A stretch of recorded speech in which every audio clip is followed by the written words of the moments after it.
कौशल रोजगार एक भ्रष्टाचार का सबसे बड़ा अड्डा है। नाम लिए अरे बोला ये मत बोलो, ये मत बोलो, जो उन्होंने नाम लिया वही सरकार ने बेच दिया। अच्छा भाई अगर सरकारी डिपार्टमेंट बचाना, अगर अपना बच्चों का रोजगार सुरक्षित करना, तो ये हम आम आदमी को सोचना पड़ेगा। बोला उड्डा तेरे राज में जीरी गई जहाज में, तो वो कांग्रेस सरकार में हुआ था और वो किसानों के लिए बड़ा सोने पे सुहागा था। नमस्कार, आप देख रहे हो टुडे हिसार। फिलहाल आप यहाँ भाई मिर्जापुर गांव में जो हिसार के नज़दीक है। फिलहाल जो इलेक्शन की बात करा तो बरवाड़ा हल्के में ये पड़े हैं। फिलहाल जो भाई खिंचातानी का माहौल चल रहा है जबरदस्त। नमस्कार, आपने जो बरवाड़ा हल्के की बात करा, आपने क्या लगा है किस कैंडिडेट किस पार्टी का ज़्यादा रुझान है? देखो जी, अभी बरवाड़ा के अंदर मैच घुमा हुआ है, बट हमारे ओर से जो डिमांडें हैं आगे नहीं लगता वो एक जो सरकार की है पॉलिसियाँ हैं, हाँ। उसके विरोध में है। जो ये सरकार है, एक तरफ कहते हैं अपने मैनिफेस्टो के अंदर हम 2 लाख नौकरियां देंगे। 10 साल का रिकॉर्ड उठा के देख लो आप। कौन सी सरकार? जो मौजूदा सरकार है हरियाणा की, अच्छा 2 लाख नौकरियां कहते हैं। इनका जो मैनिफेस्टो और इनके काम काज का जो तरीका है, हाँ। उसको आप अगर स्टडी करेंगे, इन्होंने जब डिपार्टमेंट को ख़त्म करने का बेड़ा उठा लिया है, तो सरकारी नौकरियाँ कहाँ से मिलेंगी? किस वर्ग का लड़का नौकरी लगेगा? हर वर्ग से, मान लो इस सरकार से हर वर्ग परेशान है, हर वर्ग को इन्होंने लाइन में लगा रखा है।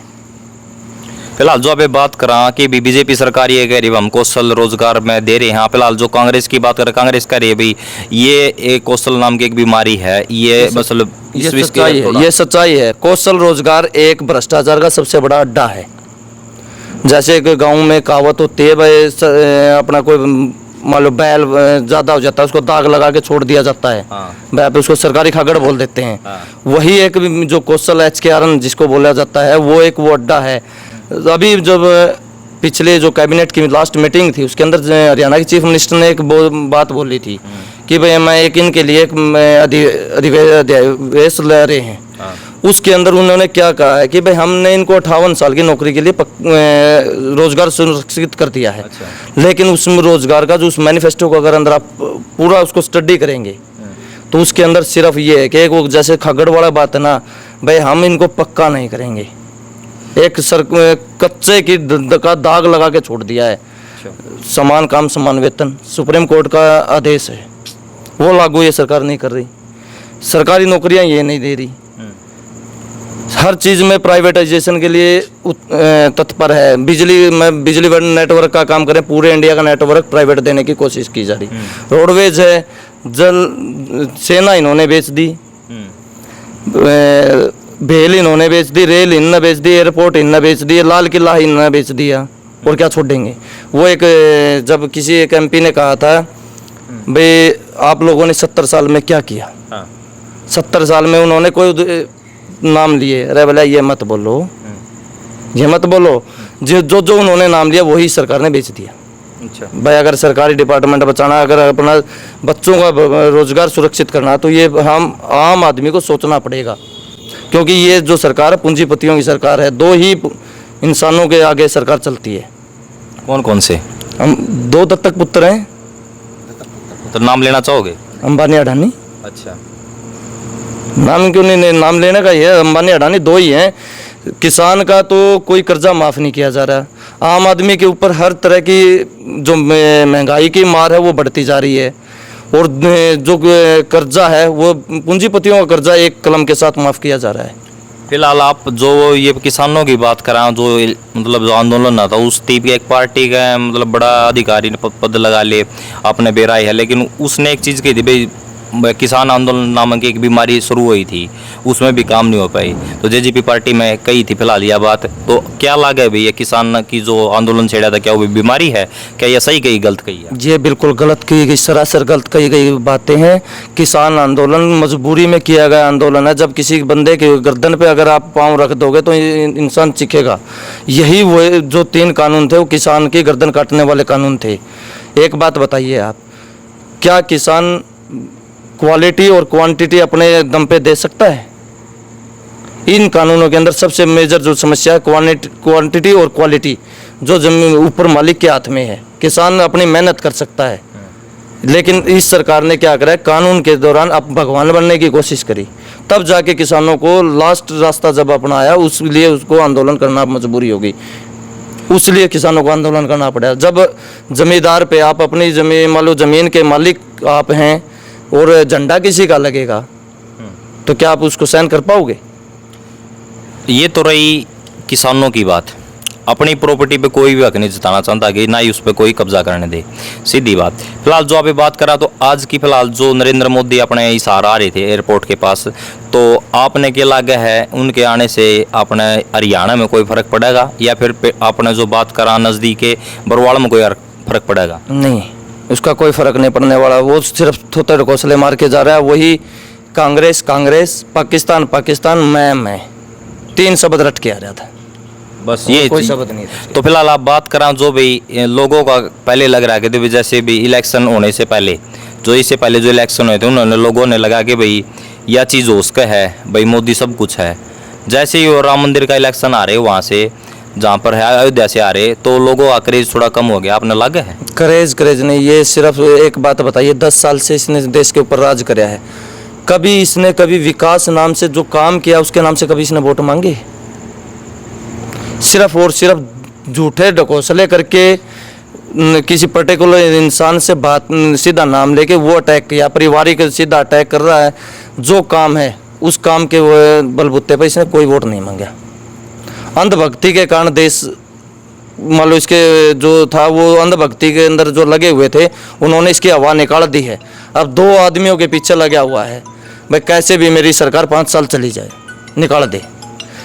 फिलहाल युवा साथिया थी के आप संदेश देना चाहो, किस पार्टी थी वोट दो, किस कैंडिडेट को जिताओ या फिर किसकी सरकार बननी चाहिए? मैं युवा साथियों से ये अपील करता हूँ भाई अपना जो अग्रिम भविष्य है उसको देखें, जो आगे आपका भविष्य सुरक्षित कर सकते हैं उसको वोट दें। वो पार्टी कोई भी हो सकती है, कोई भी इंसान हो सकता है, बट वो उस इंसान से ज़रूर बचें जो आपके भविष्य के साथ खिलवाड़ कर रहा है। फिलहाल जो बाबे बरवाड़ा की बात करा तो आप फिलहाल जो बरवाड़ा में जो किस पार्टी का ज़्यादा रुझान है? अभी तो बरवाड़ा के अंदर मेरे हिसाब से 2 पार्टियों के अंदर कंपटीशन चला हुआ है, कांग्रेस और इनेलो। अच्छा, तो बीजेपी फिलहाल जो या बीजेपी साफ है, बीजेपी साहब है। फिलहाल यार तो स्पीकर थे जो अपने रणबीर सिंह गंगवा हरियाणा के, तो बात करा तो वे भी थोड़े से बरवाड़ा से इलेक्शन लड़ा, वो तो एक उड़न तस्तरी उतारी है यहाँ पे उतारी है। फिलहाल आपने क्या लगा भाई यार कौन सा जीत सका बरवाड़ा से? मैं तो ये देखो बरवाड़ा से ये के लोगों से ये अपील करते हैं भाई अपने आगामी बच्चों के भविष्य को देखते हुए सोच समझ के देश के संविधान को बचाने के लिए अपना मतदान करें। उस बंदे को वोट दें जो अपने देश के लिए और अपने बच्चों के भविष्य के लिए काम करे। वो कोई भी हो सकता है, उसके लिए अपना मतदान जरूर करें। मतदान पूरे जोर शोर के साथ करें, मत प्रतिशत को जरूर बढ़ाएं। बरवाड़ा हल्के की बात करा तो किस पार्टी का ज़्यादा रुझान है? जी मैं इस बारे में कुछ नहीं कह सकता, नामन राजनीति के बारे में ज़्यादा कुछ ज्ञान। और मैं तो 3-4 जो भी पार्टी हैं उनका सबका ही बहिष्कार करता हूँ जी। कोई भी अच्छा काम नहीं कर रहा हमारे किसानों के लिए या बच्चों के आगे रोजगार की बात है। 3-4 सरकार आ ली हैं जी, मेरे को तो कोई दम लगा नहीं जी।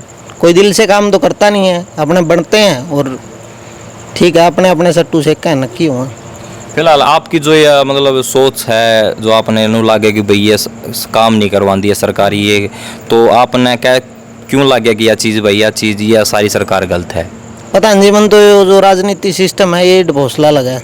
अच्छा, तो आप किसी पार्टी को ही नहीं मतलब मानते कि ये चीज़ होनी चाहिए ना जी? कोई आपकी नज़र में ऐसी पार्टी हो जो भाई आपने नू लागे भाई अगर यह आवा है तो इसमें थोड़े बहुत गुण ये हैं कि भाई यह कुछ करवा देगी? सारे ही एक जैसे हैं जी, सारे एक जैसे।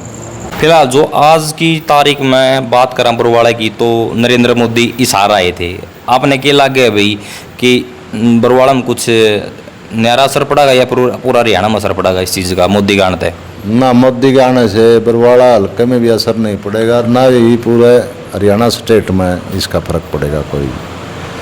क्यों मोदी से तो पहले ही लोग विरोध में हैं, इनको बीजेपी को ही हराना है और मोदी के आने से तो बल्कि और भी ज़्यादा विरोध हुआ है। चौधरी भूपेंद्र सिंह हुड्डा जो सन 2005 में सरकार आई थी और 10 साल तक हरियाणा के सीएम रहे, जब हमारे बैंकों में किसानों की कुर्कियाँ जा करती, डिफाल्टर हो जा करते थे, जो वहाँ से लोन ले रहे थे, जब बैंक के अधिकारी घर पे आते थे, भूपेंद्र सिंह हुड्डा ने एक ऐसा कानून बनवा दिया, अभी बैंक का अधिकारी कोई किसी के घर नहीं आएगा और ना ही कोई ब्याज लगेगा आगे। अभी जो असल रकम पेमेंट ले रखी है बैंक से वही भरनी है। कांग्रेस सरकार काम करवा देगी क्या? फिर इस बात करा कि बीजेपी ने काम करवाया है। रोजगार का काम सारा कांग्रेस सरकार ही कराएगी और बीजेपी सरकार ने कुछ नहीं दिया। अब पीछे एसडीओ लिए थे जिसमें से हरियाणा स्टेट के थे ही नहीं, 68 एसडीओ लिए थे जिसमें तो हरियाणा स्टेट के 2 ही थे, 66 सब स्टेट से बाहर के लगे हुए थे। और जो ये फैमिली आईडी बनाई हुई है इसकी इनकम का वो करते हैं। अब कभी ज़्यादा हो जाती है, कभी कम हो जाती है, फिर हम फसलें बेचते हैं, बोला मेरी फसल मेरा ब्यौरा लाओ, किसी का मेरी फसल मेरा ब्यौरा पे पोर्टल नहीं चलती, कभी ये हो जाता है। फिर जो ये 6,000 रुपये का इनको किसानों को लुभाने के लिए एक साल में देते हैं 3 किस्तें, वो भी इनकी बहुत गलत काम कर रखा है। किसी के डाल देते हैं, किसी के नहीं डालते, वो तो सरासरी है वोट लेने के चक्कर में कर रहे हैं। फिलहाल जो किसानों की बात करा, जो भाई 750 किसान भाई शहादत हुई थी जो किसान आंदोलन में, क्या लगा भाई आपने जो कांग्रेस सरकार आओ भाई इस चीज़ का मतलब किसान थी भी कुछ मिलेगा न्याय? किसानों को न्याय मिलेगा। जो 750 शहादत हुई थी वहाँ उनके नाम के स्टैचू लगाए जाएंगे जो जिस गांव का था, और उनका स्टैचू लगा के उनको मान जो पीछे से उनके वारिस है उनको मान सम्मान भी दिया जाएगा। किसान आंदोलन नामक एक बीमारी आ गई थी बीच में तो हम काम नहीं करा पाए, तो क्या आप इस बारे में कुछ कहना चाहोगे? जेजेपी पार्टी ने दुष्यंत चौटाला को लोगों के झूठ बोलकर वोट ले लिए और बाद में उसने हमारे किसानों के साथ धोखा कराया। उसको बीजेपी सरकार का जाके समर्थन कर दिया और वहाँ जाके डिप्टी सीएम बन गया वो। उसके ऊपर तो बहुत ही ज़्यादा एलिगेशन भी लगे हुए हैं। अबे चौटाला जो एनएलडी के सुप्रीमो है वो भी कह रहे थे विधानसभा में, अगर इसके ऊपर तो दारू का घोटाला भी है, अगर ज़मीन घोटाले भी हैं, फिर एयरपोर्ट के ज़मीन के मामले में भी संलिप्त है हिसार वाले के अंदर। ये भाई जो इस पार्टी में है कोई भ्रष्ट है कि नहीं है? इस बीजेपी पार्टी में तो सारे ही भ्रष्ट हैं। इनमें साफ छवि के और ईमानदार आदमी नहीं, सारे ही भ्रष्ट हैं। जब अब आप देख रहे थे इनको कई टिकटें तो बेची ही पैसों में, खुद पार्टी के आदमी कहने लग रहे हैं इनके। फिलहाल आपने क्या लगे भाई जो ये भी मतलब जिन के ऊपर मतलब जो कांग्रेस सरकार में पहले थे उनके ऊपर कुछ ना कुछ मुकदमा था, उनके पास घोटाले थे कोई भी चीज़, फिलहाल में बीजेपी पार्टी में है कि, तो इस बारे में आप क्या कहना चाहोगे? नहीं, ये तो वो है, बोला कांग्रेस में थे तो उनके ऊपर मुकदमे थे, अब वो बीजेपी में चले गए तो वहाँ कोई वॉशिंग मशीन वाला काम तो है नहीं। अब नवीन जिंदल था, वो कांग्रेस छोड़कर बीजेपी में चल गया तो वहाँ कोई वॉशिंग मशीन में थोड़ा वो सर्फ के साथ धो दिया, वो तो जैसा आदमी था वैसा ही रहेगा। फिलहाल जो बात करा अपने बरवाड़ा हल्के की, फिलहाल बरवाड़ा हल्का का क्या मोल है? बरवाड़ा हल्का का माहौल कांग्रेस पार्टी के ही कैंडिडेट का है। रणवीर सिंह गंगवा हरियाणा के स्पीकर रह चुके बीजेपी पार्टी से, फिलहाल जो बरवाड़ा से इलेक्शन लड़ेंगे, 3 कैंडिडेट है बड़े बड़े, तो आपने क्या लगा कि इनमें से कौन सा जीत सके है? मेरे को तो कांग्रेस पार्टी का ही रामनिवास गुडेला जीतता लगा। फिलहाल जो रैली से कोई असर पड़ेगा बरवाड़ा में? कौन सी रैली से? जो अपनी बरवाड़ा की रैली हुई थी उस रैली में कोई असर पड़ा? पूरा असर पड़ा, उससे पूरा असर पड़ा है, उससे बहुत और भी ज़्यादा बढ़ गए बल्कि। अच्छा, तो बात करें आप फिलहाल जो अपने जो बरवाड़े की, तो लोग बरवाड़ा की जनता थे, आप क्या संदेश देना चाहो? बरवाड़ा की जनता को मैं यही संदेश देना चाहता हूँ कि कांग्रेस पार्टी को लाओ, इनका बहुमत आने लग रहा है, लगभग इनकी 60 और 65 सीट आएंगी और सरकार बनेगी। और पहले वही बात है 2013 में हुआ था, बोला उड्डा तेरे राज में जीरी गई जहाज में, तो वो कांग्रेस सरकार में हुआ था और वो किसानों के लिए बड़ा सोने पे सुहागा था। और अब हमारी जीरी की फसल आने वाली है, इतना कांग्रेस सरकार बन जाएगी, फिर हमारी जी महंगे रेटों में जहाज में चली जाएगी।